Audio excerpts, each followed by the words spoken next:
Alright, welcome to another video. Today we're looking at the means by which individuals can influence law reform. So how can you as a person influence changes in laws? And there's a number of different ways: petitions, demonstration, use of courts, role of the media and social media. But we're going to focus on petitions today. So our aim is to understand petitions and how they may lead to law reform, or what you can do to change the law as an individual. Okay, so what is a petition? You've probably all signed a petition at some stage in your life, but the formal definition here is a petition is a formal written request to the government to take action or implement some sort of changes in law reform. By government, we mean both the state and the federal government, and you can sign e-petitions, which are tabled to the Parliament at both the state level and the Commonwealth level. So that is what a petition is. There are a couple of parameters around what a petition should look like. It must be addressed to whichever house you're doing, so whether that's the House of Reps, the Senate, the Legislative Assembly, or the Legislative Council, depending on where it will be presented. It must have a clear statement of a request for action. Okay, so we are asking you to change plastic bags in Victoria. Okay, ban them or something like that.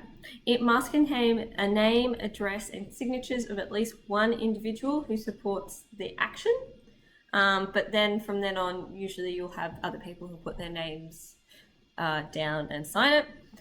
It must be legible, and it shouldn't have anything disrespectful or disruptive or offensive in it. And it must be an original petition. So you need to create it yourself, and it must not be copied from somewhere else. So what basically happens? Well, there are two types. There's e-petitions and obviously a physical petition, but most people choose to do an e-petition. So basically what you need to do is create your petition. So describe your issue, request from action from whichever House of Parliament you're choosing, and what your details are. So you'll probably be the main petitioner. You then get, then we need to check the petition. So for example, does the form need anything? Is it an issue for this particular house, i.e. can the Senate actually look into this issue, and is the language moderate or appropriate? It is then placed online, and you can go online and look at e-petitions yourself. There the public can read what your petition is. They can sign it. You can promote it however you like, and more people will sign it. Eventually there's a closing date, usually about a month. And from there it needs to be presented to the House of your choice. Now, in order to have a petition presented to Parliament to be discussed, you need to ensure that it's referred to or given in by a particular minister or an MP who's been voted in. So, for example, you'll usually have a contact with a particular MP, maybe a local MP, in order to do that. And then there may be a response from that in terms of it being tabled and discussed. Okay, so you can see here, here's an example. I've taken a screenshot of some online petitions that are currently going on. This is very current. So you can see here, Mr. Rodney Barton has put in his e-petition. Here it's currently closed for signing, but it's about changes to ute classification and toll roads. And you can see how many e-petitions are currently around, and currently it's closed for signing, but he's managed to collect his 1,065 signatures.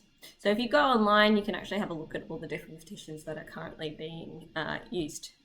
Now, one of the better petitions that has occurred recently and is starting to gain a lot of traction and may actually lead to some law reform is the Raise the Age campaign. So we know that 10 and under, you don't have a criminal responsibility. You can't be charged with a crime. And what this petition is aiming to do is raise criminal responsibility from 10 years old to at least 14.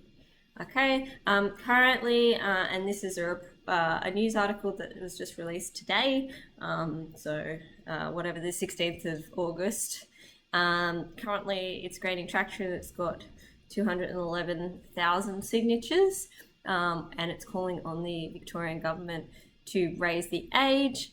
And people who are advocating for this are expected to meet with the Victorian Crossbench from the Reason Party, Fiona Patten, who may support this petition. And the reason behind this is she recently oversaw the actual parliamentary inquiry into this issue, and is aiming to discuss any proposed changes by this petition. So there's an example of a petition that looks like it's going to go forward and actually make a difference. So we need to think about how well do petitions make laws or change laws, or how effective they are, and how do they not work as well. Okay, so some of the strengths of why you might use a petition in order to change a law.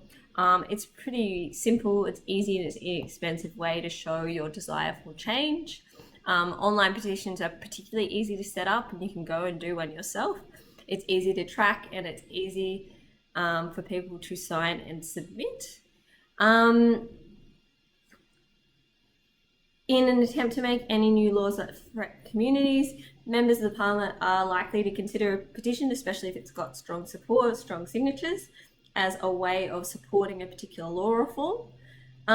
It's a good way of creating public awareness for a particular issue, and can be distributed pretty easily through things like social media in order to get people to sign them.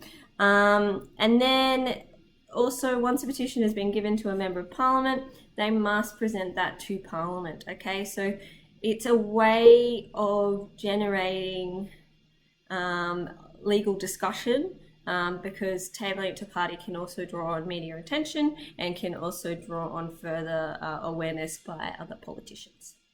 Some of the problems with petitions: some people don't want to put their name down or their address.